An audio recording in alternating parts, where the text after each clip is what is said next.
আল্লাহ তাআলা বলেন ওয়ানাদাউল মাওয়াজিনাল কিসতা লিয়াউমিল কিয়ামাহ, কিয়ামতের দিন আমি ইনসাফ দেওয়ার জন্যে দাড়িপাল্লা দাঁড় করাবো, অথবা ইনসাফের দাড়িপাল্লা দাঁড় করাবো। ইনসাফের দাড়িপাল্লা বিচারের জন্যে, তো বিচার তো ইনসাফই, ইনসাফ বিচারই তো, ইনসাফের জন্যই তো বিচার। কিন্তু আমরা দুনিয়ার আদালতে দেখেছি বিচারের নামে প্রহসন হয়। তো আল্লাহ বলেন ফালা তুজলামু নাফসুন শাইআ, আমার আদালত এমন না। আমার ইনসাফ মানে কারো উপর বিন্দু মাত্র জুলুম হবে না।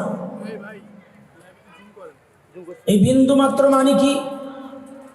আল্লাহ নিজেই যেন ব্যাখ্যা দিচ্ছেন ওয়া ইন কানা মিসকালা হাববাতিন মিন খারদাল আতাইনা বিহা, কেউ যদি একটা সরিষা দানা পরিমাণও কিছু করে, সেটা ভালো কাজ হোক, মন্দ কাজ হোক, সওয়াবের কাজ হোক, গুনার কাজ হোক, তো আল্লাহ বলেন হিসাবের জন্য ওই ছোট্ট কাজগুলোকেও আমি দাড়িপাল্লায় উঠায়া দেব। এবং এই প্রক্রিয়াটাই আল্লাহর হিসাবের জন্য যথেষ্ট। এই হচ্ছে আয়াতের মোটামুটি তর্জমা। এই আয়াতকে সামনে রেখে মুফাসসিরিনে কিরাম হাসরের মাঠে মানুষের শ্রেণী করেছেন চারটা। কয়েকটি একটু বলেন তো আপনারা? আপনারা বলবেন, শুনবো ওনাদেরটা, আপনাদেরটা শুনবো না, কিন্তু বললেন তো মুখস্থ হবে, আমি পড়া মুখস্থ করাবো। বলেন কয়টা? মূলত পাঁচটা, আমরা আলোচনায় চারটা আনতেছি, এজন্য চারটাই বলব। এই যে প্রকার চারটা, এই চার প্রকার বুঝার জন্যে আপনাদেরকে একটা সহজ সূত্র আমি বুঝাইয়া দিই। এটা কোনো জটিল বিষয় না। আমাকে বলেন তো দাড়িপাল্লায় পাল্লা থাকে কয়টা? হ্যাঁ, দুইটা। এখন ধরেন আপনারা মুন্সিগঞ্জের মানুষ, আলুটা তো ভালো চিনেন। এক পাল্লায় পাথর রাখছেন, আরেক পাল্লায় আলু রাখেন নাই, মাপা যাবে? কেন যাবে না এটা আপনারা জানেন, বুঝেন, হিসাব সহজ। তারপরে আমি একটা কথা বলি, ওইটাকে মুখস্থ করেন, ওইটা বারবার আমাকে বলবেন, আমি বারবার জিজ্ঞেস করবো এই কথা, মনে রেখেন, বারবার এই একই জবাব দিবেন। কেন মাপা যাবে না? বলেন পাল্লা একটা খালি, বলে। আমি কিন্তু তিনটা কথা বলছি, পাল্লা একটা খালি, জবাবে তিনটাই বলতে হবে। একটা বললে কিন্তু জবাব হবে না, এলোমেলো হয়ে যাবে। তো আমি আবার জিজ্ঞেস করি, বলেন এক পাল্লায় পাথর রাখছি, আরেক পাল্লায় আলু রাখি নাই, মাপা যাবে? কেন যাবে না? পাল্লা একটা।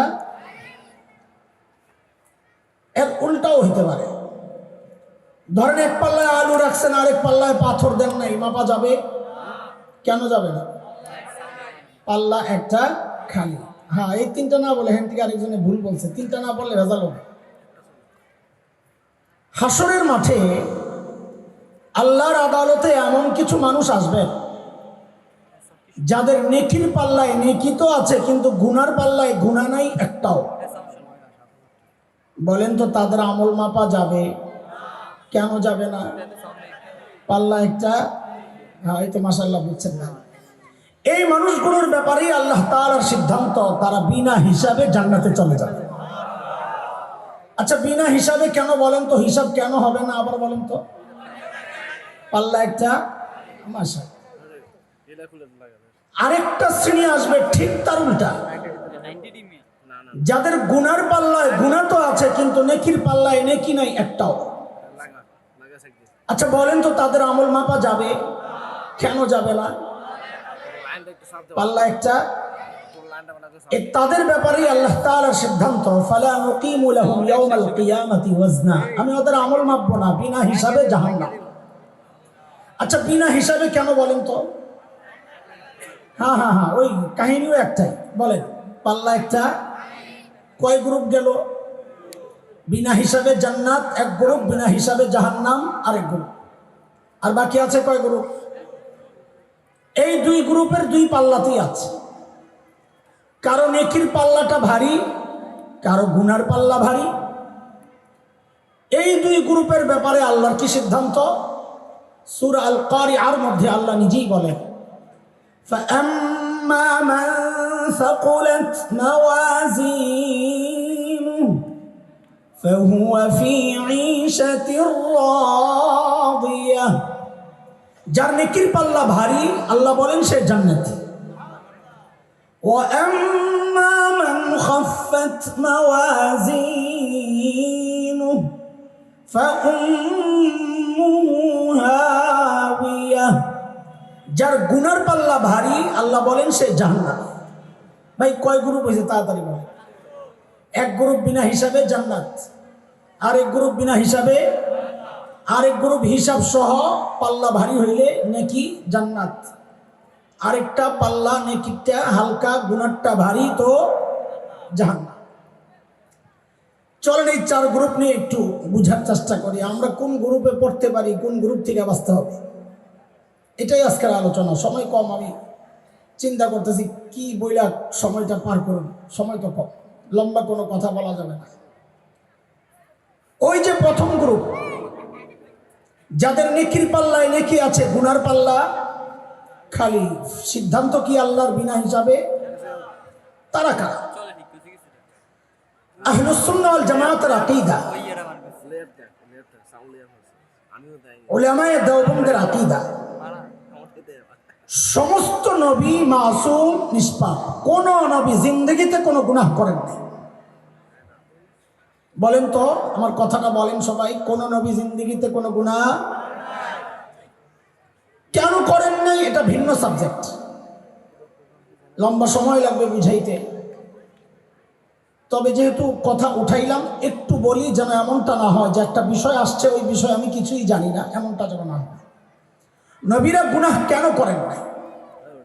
এর অনেক কারণের মধ্যে একটা মৌলিক কারণ হচ্ছে সমস্ত নবীকে আল্লাহ তাআলা নিজেই গুনাহ থেকে বাঁচায় রাখছে। বলেন তো এবার আমার সাথে, নবীরা গুনাহ কেন করেন নাই? আল্লাহ বাঁচায় রাখছে। তা আবার প্রশ্ন আসবে আপনাদের, আল্লাহ নবীদেরকে কেন বাঁচাইছেন? জবাব আছে, সূরাতুল হজ শেষ পৃষ্ঠা, 17 নম্বর পারার শেষ পৃষ্ঠা একটা আয়াত থেকে এর জবাবটা বোঝা যায়। আল্লাহ বলেন, আল্লাহু ইয়াসতাফি মিনাল মালাইকাতি রাসূলান ওয়া মিনান নাস। আল্লাহ বলেন সমস্ত রাসূল আমি আল্লাহ নির্বাচন করেছি। নবী রাসূল কার নির্বাচন? কোন রাজা বাদশার নির্বাচন? যেহেতু নবী রাসূলকে আল্লাহ নির্বাচন করেছেন, এখন কোন নবী রাসূল যদি গুনাহ করেন তো আল্লাহর নির্বাচনটাই প্রশ্নবিদ্ধ হয়ে যায় যে আমাদেরকে গুনাহ থেকে বাঁচাতে কাদেরকে নবী রাসূল বানালেন? তারা নিজেরাই তো গুনাহ করে। আল্লাহর নির্বাচন যেন প্রশ্নবিদ্ধ না হয়, ওই জন্য আল্লাহ তাআলা নিজেই সমস্ত নবীকে গুনাহ থেকে বাঁচায় রাখছেন। যেমন হযরত ইউসুফ আলাইহিস সালাতু ওয়াস সালাম, চিনেন? নাম শুনছেন? চিনেন তো, সিরিয়াল দেখছেন না?